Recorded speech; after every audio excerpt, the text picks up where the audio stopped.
Tjena! Anneli here from Swedish Made Easy.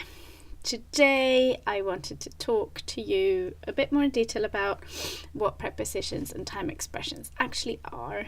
I hope you're ready for this. I'm certainly ready. Got my snooze in and ready to go. So this follows on from the previous video that I did a few days ago about why it's so hard to learn prepositions. So I thought I'd give you a bit more of an insight into what prepositions actually are and how they relate to time expressions, because that's a typical thing that many Swedish learners struggle with. The first thing I wanted to say is that a preposition is a word category. That is what it is. You probably know this already, but languages are made up of different word categories, and each category includes words that have a specific function. So for example, a verb belongs to a word category that helps us express and understand what is happening. So running, talking, studying, being, just being, and so on.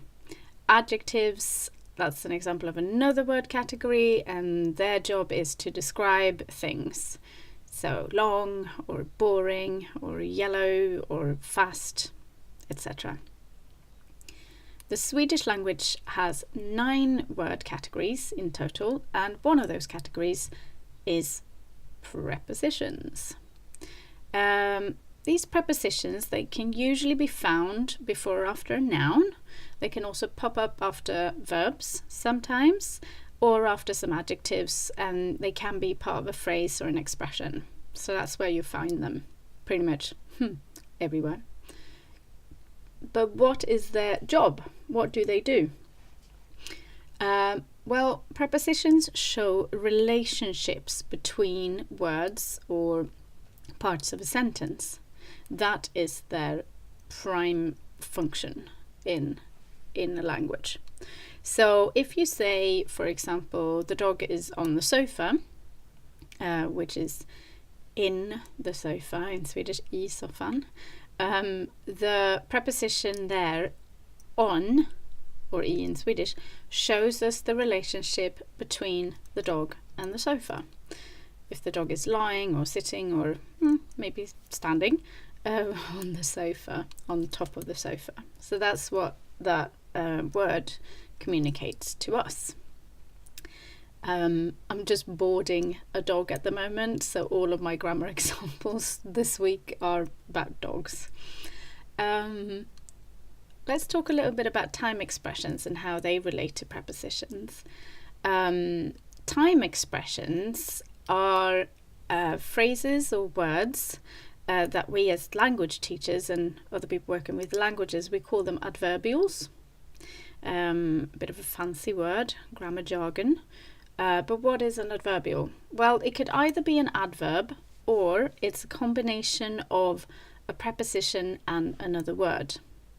So for example, an example of an adverbial as an adverb is a word like sedan, or as we say in Swedish, sen, which means then or after that.